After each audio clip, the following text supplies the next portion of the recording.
शिष्यवृत्ती परीक्षा इयत्ता 5वी विषय मराठी पेपर क्रमांक 1.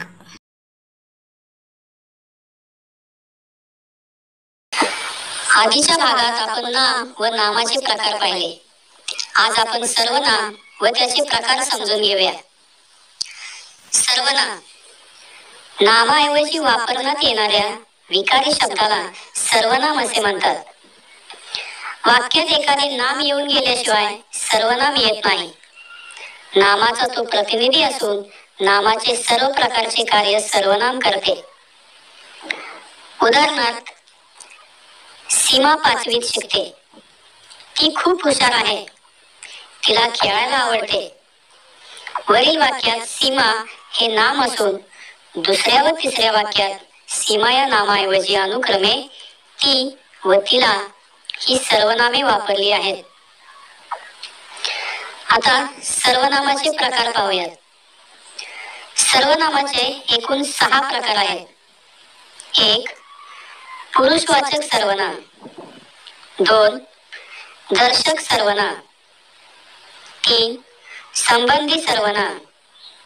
4. प्रश्नार्थक सर्वनाम. 5. सामान्य किंवा अनिश्चित सर्वनाम. 6. आत्मवाचक सर्वनाम. प्रकार पहिला, पुरुषवाचक सर्वनाम. पुढील तक्ता पहा व पुरुषवाचक सर्वनामे समजून घ्या. प्रथम पुरुषवाचक सर्वनामे.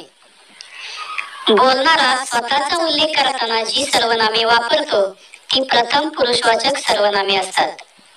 उदाहरणार्थ, मी, आम्ही. द्वितीय पुरुषवाचक सर्वनाम. ज्याच्याशी बोलायचे त्याचा उल्लेख करताना जी सर्वनामे वापरतो ती द्वितीय पुरुषवाचक सर्वनामे असतात. उदाहरणार्थ, तू, तुम्ही. तृतीय पुरुषवाचक सर्वनामे. ज्यांच्याविषयी बोलायचे त्या व्यक्तीचा उल्लेख करताना जी सर्वनामे वापरतात ती तृतीय पुरुषवाचक सर्वनामे असतात. उदाहरणार्थ, तो, ती, ते, त्या इत्यादी. प्रकार दुसरा, दर्शक सर्वनाम. जवळची किंवा दूरची वस्तू दाखवण्यासाठी जे सर्वनाम येते त्यास दर्शक सर्वनाम असे म्हणतात. उदाहरणार्थ, हा, ही, हे, तो, ती, ते इत्यादी.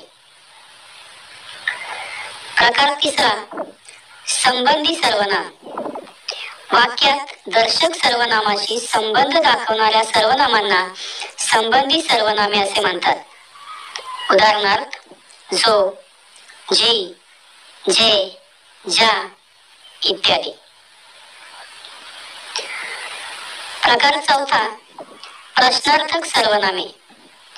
ज्या सर्वनामांचा उपयोग वाक्यात प्रश्न विचारण्यासाठी केला जातो त्यांना प्रश्नार्थक सर्वनामे असे म्हणतात. उदाहरणार्थ, कोण, काय, कोणास, कोणाला, कोणी इत्यादी. प्रकार पाचवा, सामान्य किंवा अनिश्चित सर्वनामे. प्रश्नार्थक सर्वनामे प्रश्न विचारण्यासाठी न येता कोणत्या नावाबद्दल आले आहेत हे निश्चित सांगता येत नाही तेव्हा त्यांना सामान्य किंवा अनिश्चित सर्वनामे असे म्हणतात. उदाहरणार्थ, कोणी केले ते मला माहित नाही. माझ्या मुठीत काय ते सांग पाहू.